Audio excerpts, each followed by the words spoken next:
Donc on va faire une correction assez rapide de ce premier petit devoir et on va voir que c'était quand même assez simple. Donc le premier exercice, on doit trouver tous les couples d'entiers naturels x et y tels que x carré plus xy égale 9. Donc déjà première information, on nous dit que ce sont des entiers naturels. Naturels, c'est-à-dire positifs. Donc on regarde, hein, l'équation c'est x carré plus xy égale 9.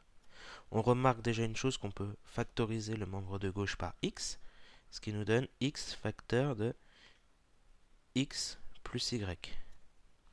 Donc ceci c'est égal à 9. Donc on peut en déduire que x et x plus y divisent 9. X est un entier naturel, x plus y c'est aussi des entiers, x et y sont des entiers naturels, donc x plus y sera aussi un entier naturel. Donc on n'aura que des nombres positifs. Donc ce qui nous intéresse, ce sont les diviseurs de 9 positifs. Les diviseurs positifs de 9 sont, donc il y a 1, il y a 3 et 9. Donc premier cas, si x égale 1. Donc ça veut dire que x plus y, c'est l'autre diviseur de 9, donc x plus y égale 9. On peut vérifier tout simplement x fois x plus y égale 9. On remplace tout simplement 1 facteur de x plus y, 1 plus y égale 9. Donc on divise par 1, on obtient 1 plus y égale 9, etc. Bon, on va effacer ça.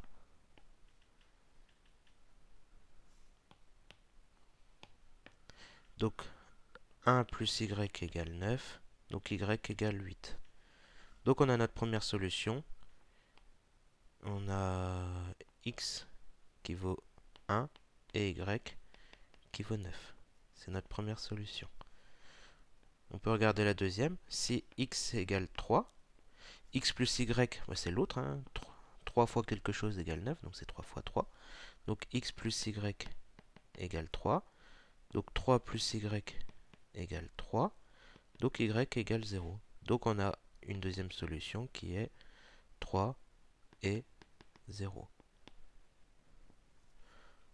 On regarde la dernière qui était 9. Donc si x égale 9, x plus y c'est l'autre, donc 9 fois quelque chose égale 9, donc c'est 1. Donc on a 9 plus y égale 1, c'est-à-dire y égale 1 moins 9, donc moins 8. Ici, ça n'appartient pas aux entiers naturels, puisque c'est négatif. Donc au total, nous avons que deux couples solutions. Conclusion, les couples solutions sont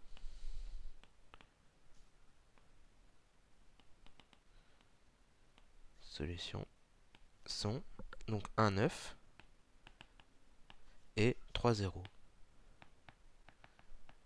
Donc c'était pour la solution de ce premier exercice. On passe au deuxième exercice. Alors, première question, soit A, B, C, trois entiers tels que C différente 0, montrer que si C divise A et si C divise B, alors C divise AU plus BV avec U et V deux entiers. Donc ça, c'est du court. Donc C divise A, je vais aller un peu plus vite, C divise A, alors il existe un entier K, donc il existe K dans Z, tel que C fois K égale A. C divise B, même principe, il existe K', faut prendre un autre entier cette fois, c'est pas le même, tel que C fois K' égale B. Nous, on veut regarder si C divise AU plus BV. Donc on prend deux entiers U et V, soit U et V deux entiers, et on va regarder AU plus BV. AU plus BV, on utilise ce qu'on vient d'écrire. A, je vais l'encadrer en rouge, on a dit que c'était C fois K, et en bleu B, C fois K'. On remplace là-dedans. Donc A, c'est C fois K, donc C fois K fois U, plus B, donc C fois K', et on n'oublie pas de multiplier par V, et on peut factoriser par C. Donc C, KU plus K'V, et on peut dire que c'est C fois un nombre, donc C fois K seconde par exemple, avec K seconde qui est égal à KU plus K'V. Donc, on a écrit AU plus BV sous la forme de C fois quelque chose. Donc, C divise AU plus BV. Tout simplement. Il suffit de se laisser guider par les définitions. Petit 2, soit n un entier naturel, montrer que si n plus 1 divise 5n plus 12, alors n plus 1 divise 7. Ok, donc on va essayer de faire ça tranquillement. Il suffit d'exprimer 5n plus 12 et de retirer un certain nombre de fois le nombre n plus 1. Si on le retire 5 fois. Donc déjà, pourquoi on pense à faire ce calcul-là? Le but, c'est à la fin de plus avoir de n dans le 5. Retirer... Pardon. Donc on prend notre 5n plus 12 et on veut retirer un certain nombre de fois le nombre n plus 1 dedans. Pour avoir un nombre qui ne dépend plus de n. Ici, le facteur devant n, c'est 5. Donc on enlève 5 fois tout ça. 5 fois n plus 1. Donc 5n plus 12, ça vaut moins 5. Moins 5 fois n, moins 5. On calcule. Les 5n se simplifient. Il ne reste plus que 12 moins 5, 7. C'est ce qu'on voulait. Maintenant, il faut rédiger. Et on va utiliser la propriété qui est juste au-dessus. C divise ce nombre. Ça, c'est divisible par C. Ça, c'est divisible par C. Donc, tout ce qu'on a écrit est divisible par C. C'est ce qu'on va rédiger. Par C. C'est pas par C, pardon. C'est par n plus 1. Donc, tout ça, c'est divisible par n plus 1, divisible par n plus 1. On rédige. N plus 1, je vais rédiger un peu rapidement, divise 5n plus 12. N plus 1 divise bien n plus 1, c'est logique, un nombre divise lui-même. Donc, n plus 1 divise 5n plus 12 moins 5 facteurs de n plus 1, c'est-à-dire 7. Donc n plus 1 divise 7.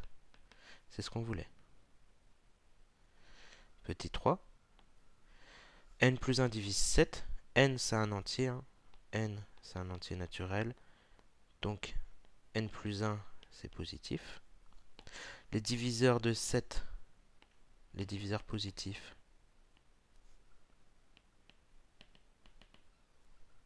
de 7 sont 1 et 7. Donc, premier cas, n plus 1 égale 7. Ça veut dire qu'on obtient n, on va prendre plutôt 0, le premier cas. N plus 1 égale 1, pardon. Donc n égale 0. On peut vérifier. 5n plus 12, on regarde.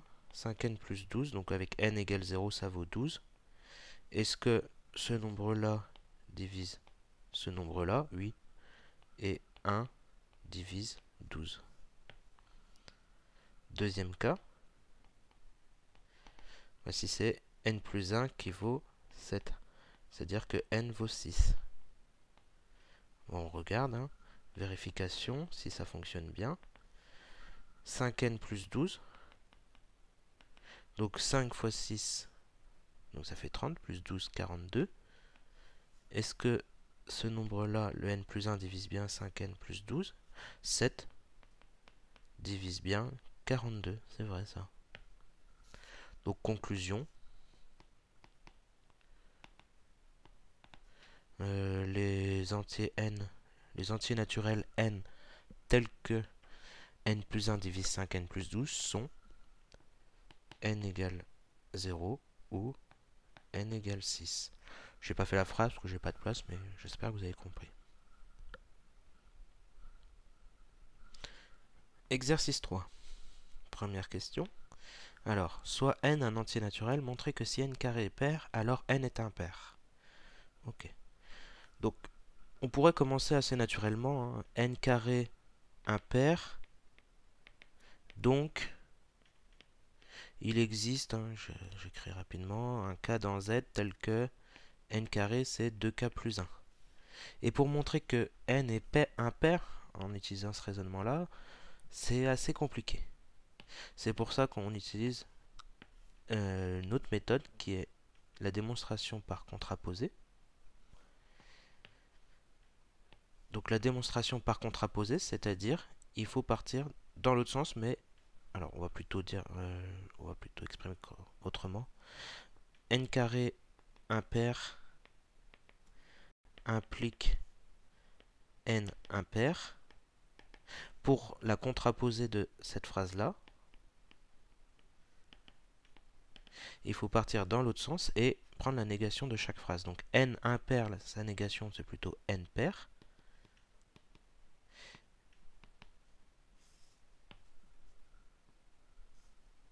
Et il faut avoir n carré, non pas impair, mais pair. Donc on va plutôt démontrer ceci. Si n est pair, alors il existe k dans Z tel que n égale 2 fois k. On regarde le carré. N carré, ben c'est 4k carré, c'est-à-dire 2 fois 2k carré, c'est 2 fois un nombre. Donc, n carré est pair aussi. Ainsi, on a démontré par contraposé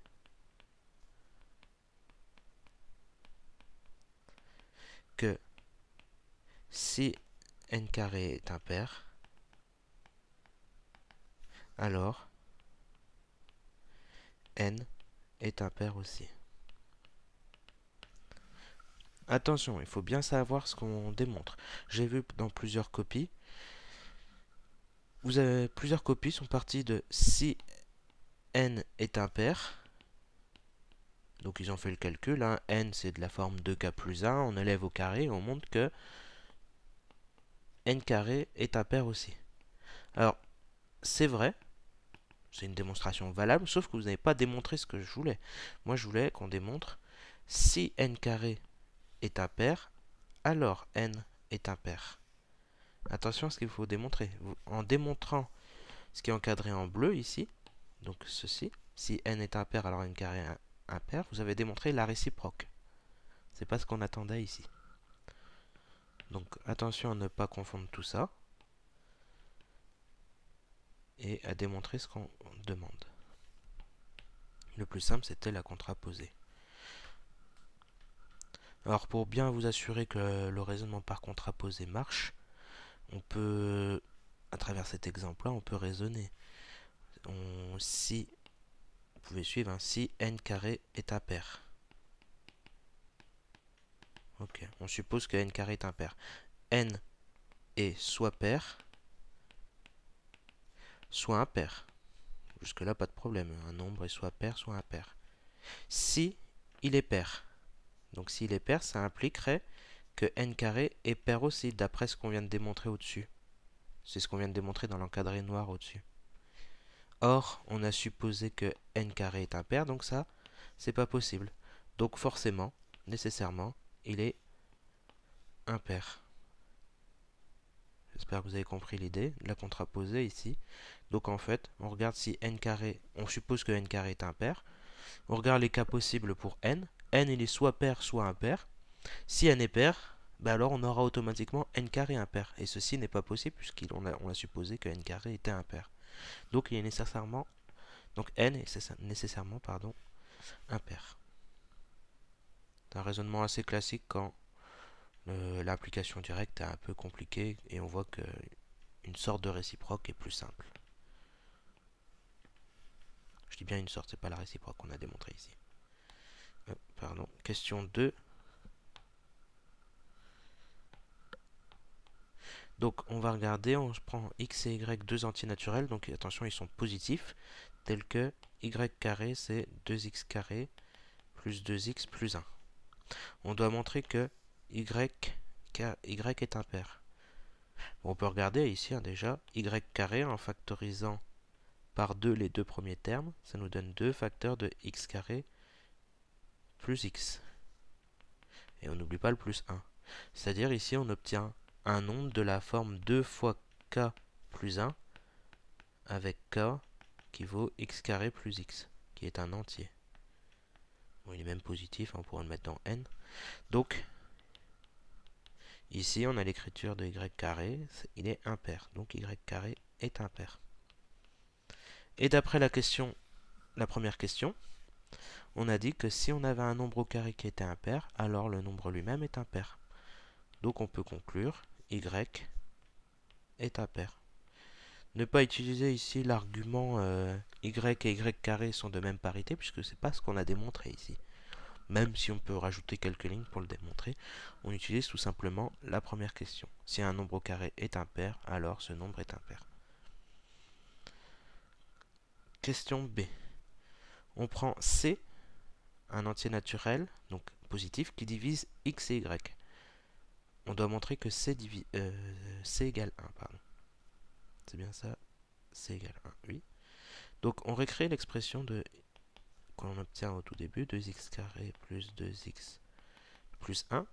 Nous on sait que C divise x et C divise y. Donc C divise y carré. C divise aussi x carré. Donc il divise 2x carré, puisqu'on l'a juste multiplié par 2, ça reste un multiple de C. C divise aussi x, donc il divise 2x. Donc en fait, C divise tout ça. Donc nécessairement, C va diviser le 1. Donc ici, on aura alors C divise y carré moins 2x carré moins 2x. Cette expression-là vaut 1. Donc, C divise 1. Les diviseurs de 1 sont moins 1 et 1. Comme C est positif, alors C égale 1. Voilà, on a terminé. Autrement dit, ici, on a automatiquement que x et y sont premiers entre eux. C'est la définition de premier entre eux, je vous rappelle. Hein. C'est les diviseurs positifs de deux entiers. Mais si on n'obtient que 1, ça veut dire qu'ils sont premiers entre eux. Mais c'est ce qu'on a fait ici. Alors cet exercice-là a été extrait du bac il y a 2 ans, il me semble. Et c'est à peu près tel quel. Mais avec d'autres questions, bien sûr. C'était le début d'un exercice. Alors, exercice 4. Là, on a juste une seule question. Donc, on prend A et B, deux entiers tels que le reste de la division euclidienne de A par 11 est 6, B par 11 c'est 5. Et on doit nous montrer que la différence des deux carrés est divisible par 11. Alors, j'ai vu beaucoup de monde à écrire la division euclidienne de A par 11, mais il faut le justifier. Il faut dire le reste de la division euclidienne, j'abrège un petit peu, de A par 11 est 6. Donc, il existe, on va utiliser une lettre, un K ou Q, peu importe, dans la division euclidienne, généralement on utilise la lettre Q. Alors, je vais bien mettre. Il existe Q dans Z tel que A, c'est 11 fois Q plus 6. De même, pour B, on ne va pas tout réécrire, mais on peut dire de même, il existe Q dans Z. Non, attention, la lettre Q, on l'a déjà utilisée. Le quotient, c'est pas nécessairement le même. Donc, il faut prendre une autre lettre. Donc, par exemple, Q', si vous utilisez K, peu importe. Q' dans Z, tel que B c'est 11 fois q' plus 5. Donc, on a bien traduit nos deux premières phrases de l'énoncé, enfin les deux points, et on va utiliser ça pour regarder si a carré moins b carré est divisible par 11. Bon, on se lance. A carré moins b carré. Alors on pourrait très bien écrire 11q plus 6 au carré moins 11q' plus 5 au carré. On développe tout. Et à la fin, on regarde si le terme développé, si on peut le factoriser par 11 pour avoir 11 fois quelque chose. Et donc dans ce cas-là, ça sera divisible par 11. C'est faisable, il n'y a pas trop de problème. On peut être un peu plus astucieux dès le départ dans le calcul. Montrer la méthode un peu plus astucieuse. C'est de remarquer que a carré moins b carré, donc on peut faire une identité remarquable. Donc a moins b facteur de a plus b. Et on va utiliser cette expression-là. A moins b, donc 11q plus 6, moins b, donc moins 11q' plus 5. A plus b, ben c'est la somme de ces deux-là, donc on n'aura plus besoin des parenthèses ici. Plus 11q' plus 5. Pardon. On écrit ce que ça donne. À l'intérieur de la première, alors on va tout développer. 11q plus 6, on aura le moins 5, donc ça nous donnera plus 1 à la fin, moins 11q'. Alors ce terme-là, il n'est évidemment pas divisible par 11. Le premier, il est divisible par 11. Ça, c'est divisible. Le 11q est divisé par 11. 11q' est divisible par 11, mais le 1 n'est pas divisible par 11. Donc ça sert à rien de factoriser tout ça par 11, puisqu'on n'y arrivera pas de toute façon. Ça va sûrement être dans le deuxième. Et si on regarde le deuxième, donc 11q plus 11q', ok, donc on peut factoriser par 11, q plus q', et 6 plus 5, alors on va le faire après. Donc 11q plus 11q', 6 et 5, 11. Ah, ça tombe bien, tout ça on va pouvoir le factoriser par 11. Donc on écrit 11q plus 11, pardon, hop, moins 11q' ici plus 1, ça reste tel quel. Tout le reste là on le factorise par 11, 11 facteur donc q plus q' plus 1. Le 11 on peut le mettre devant, comme ça on voit bien, 11 fois 11q moins 11q' plus 1, q plus q' plus 1. Tout ça, parce que je souligne en rouge, c'est un entier. Donc toute l'expression, c'est a carré moins b carré, si je l'écris ici, a carré moins b carré. Donc c'est 11 fois un entier, donc 11 divise a carré moins b carré, tout simplement. J'espère que c'est compris pour tout le monde. C'était pas si compliqué que ça à faire. Et il faut qu'à partir de maintenant, que tout ça soit maîtrisé.